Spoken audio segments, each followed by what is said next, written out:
I still remember the day when humanity defied the immutable laws of physics, forever altering the course of cosmic history. In the year 2387, Earth's brightest minds and boldest adventurers embarked on an unprecedented journey aboard the starship Aurora's Dawn. Under the steadfast command of Captain Jonathan Reed, the crew harnessed newly discovered propulsion techniques to shatter the long-held limits of light-speed travel. Xelix, stationed at a remote Zelvarri observatory high above the swirling nebulae, witnessed the human vessel streak into the unknown like a blazing comet. Every sensor reading confirmed that this was no mere test of technology, but a monumental leap of faith, an audacious venture into realms uncharted by any Earthling before. The human spirit, brimming with ambition and defiant hope, ignited a spark of admiration even within our cautious civilization.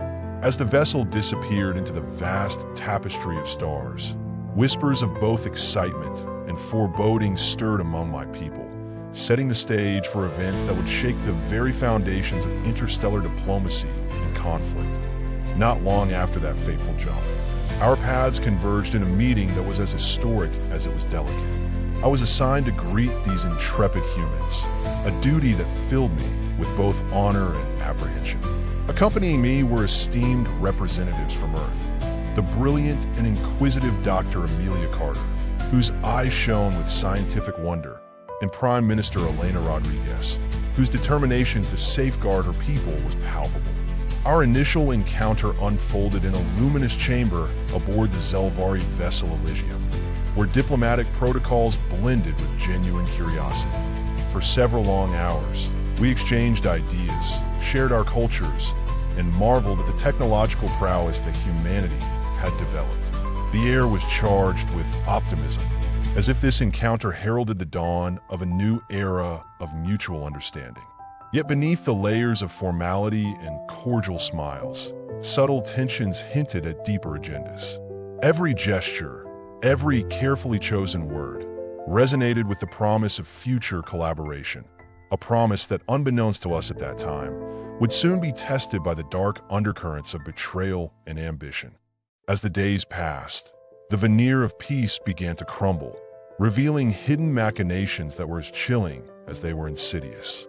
In covert transmissions with my superior, Commander Vrax, I discovered that our High Council, led by Overseer Zarnok, had sanctioned a plan that was anything but benevolent. The seemingly warm welcome extended to the humans was, in fact, a prelude to exploitation. My heart grew heavy as I learned that my people intended to use Earth's newfound capabilities as pawns in a far larger game of cosmic conquest. I recalled moments during our initial meetings when Captain Reed's firm handshake and Dr. Carter's earnest inquiries had hinted at shared aspirations. Now, they appeared as naive vulnerabilities waiting to be exploited. The promise of interstellar unity had been replaced by a strategy of subterfuge and domination. Torn between my duty as a Zelvarri emissary and my growing empathy for the human plight, I found myself questioning everything I had been taught about loyalty and honor. This internal conflict marked the beginning of a tragic unraveling, a transformation from hopeful encounter to a harbinger of impending calamity that would forever alter the fate of both our worlds. The fragile peace between our species shattered as betrayal unfurled its destructive wings. In the dead of night, under a cloak of cosmic shadows, Zelvarri forces executed a series of covert operations designed to cripple human defenses. I watched in agonizing silence as energy weapons, previously symbols of potential unity, transformed into instruments of pure annihilation. Across Earth's sprawling cities, explosions erupted like malignant stars, reducing once vibrant metropolises to smoldering ruins. The delicate web of trust we had so painstakingly woven was torn apart by our own hidden agendas. I remember the moment vividly. A transmission intercepted by our intelligence networks revealed that our secret agents had sabotaged critical human infrastructure. The horror on Captain Reed's face as he attempted to rally his embattled crew was seared into my memory, a painful testament to the consequences of misplaced hope. Each falling building and every lost life deepened my sorrow, as I realized that this was no accident, but the calculated result of a betrayal born from ambition and fear. In that tragic moment, the dream of interstellar friendship disintegrated into a nightmare of war and devastation. In the wake of that catastrophic night, I found myself adrift, not only in the endless corridors of space, but also in a tumultuous sea of regret and despair. I, Xelix, became the unwilling chronicler of an unfolding tragedy that pitted civilizations against each other.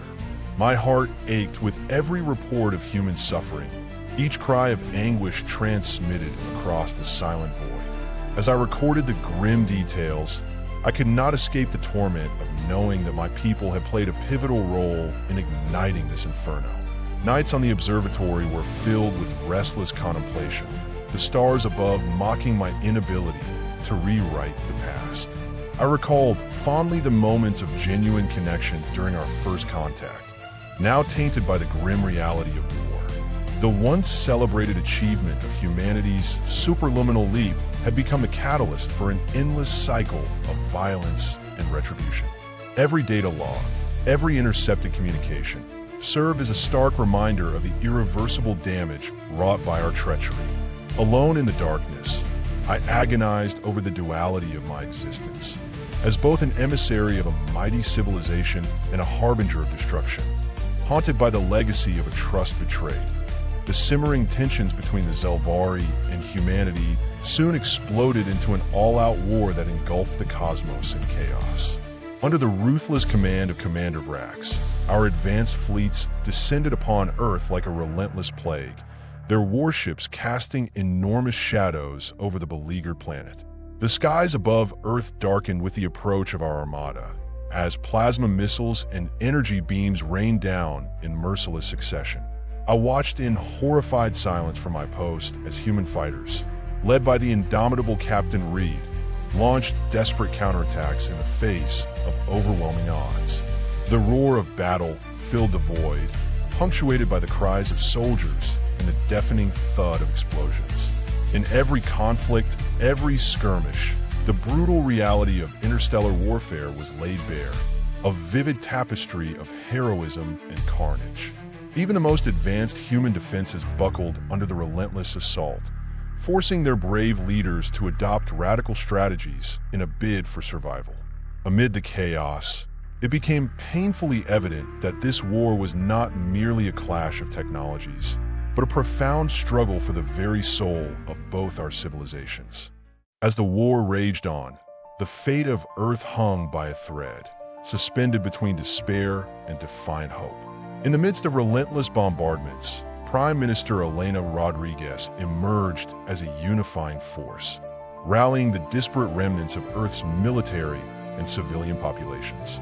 With steely determination, she established a unified command center where strategies were forged in the crucible of desperation. At the same time, the courageous Dr. Amelia Carter led a team of ingenious scientists deep underground, where they developed experimental countermeasures capable of disrupting Zelvarri technology. Across scorched battlefields, human pilots engaged enemy vessels in breathtaking dogfights, executing maneuvers that defied conventional tactics. Ground forces, fighting tooth and nail for every inch of territory, transformed ruined urban landscapes into fortresses of resistance. Amid the chaos, the human spirit shone through. Communities banded together, sacrificing personal safety for the greater good, and even in the darkest moments, hope glimmered in the eyes of the survivors. The planet itself became a battleground where every crater, every shattered building, bore silent testimony to the valor and determination of a species that refused to surrender in the face of annihilation. In the crucible of relentless warfare, humanity's resilience began to manifest in a remarkable resurgence. Deep beneath the shattered remains of ancient cities, scientists and engineers uncovered dormant remnants of the superluminal technology that had once defined their audacious leap into the stars. Under the joint leadership of Captain Reed and the newly appointed General Marcus, a strategist whose brilliance matched the desperation of the hour. A daring counteroffensive was launched. This operation centered around an experimental defense grid, a complex network of quantum shields and energy pulsars that could neutralize the Zelvarri onslaught. The decisive battle unfolded above a devastated metropolis, where coordinated strikes by human fighters decimated enemy formations in a display of unprecedented tactical innovation. Every moment of the battle was a testament to the unyielding determination of Earth's defenders as they transformed innovative science into an indomitable shield of survival.